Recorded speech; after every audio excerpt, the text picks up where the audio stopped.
Hi, healthyplace.com. This is Britt Mahrer, one of your Building Self-Esteem bloggers. I'm talking today about suicide, which is a very kind of counterintuitive topic when you're talking about building self-esteem, but it's Suicide Awareness Month, and so we're tackling this. And one of the ways that I thought that I could best approach this was to think about how we can create self-love after a suicide attempt. And one of the things I talk about in my article, and I think is the thing that I really want to touch on today, is the idea that suicide is a trauma.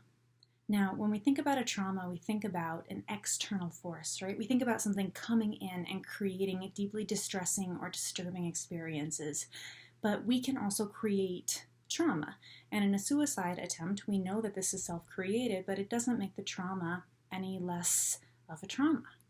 And I think that one of the ways that we need to approach a suicide attempt is the same way that we would approach a physical injury, which is if we break a bone, let's say that I break my arm, if I don't set my arm, if I don't go to the doctor and have them put it in the right place to heal, it's going to heal incorrectly.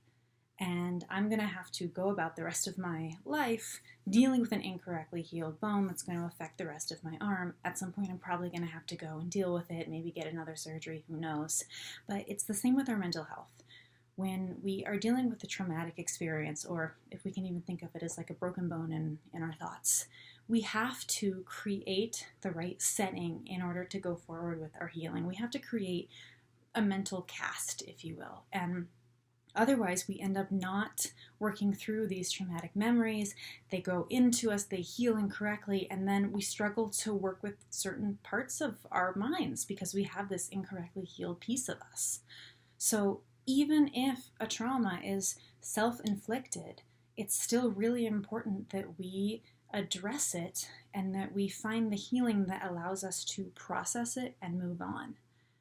I hope that this brings some insight into the idea of how trauma and self-esteem and self-love are kind of all connected, and I will talk to you soon.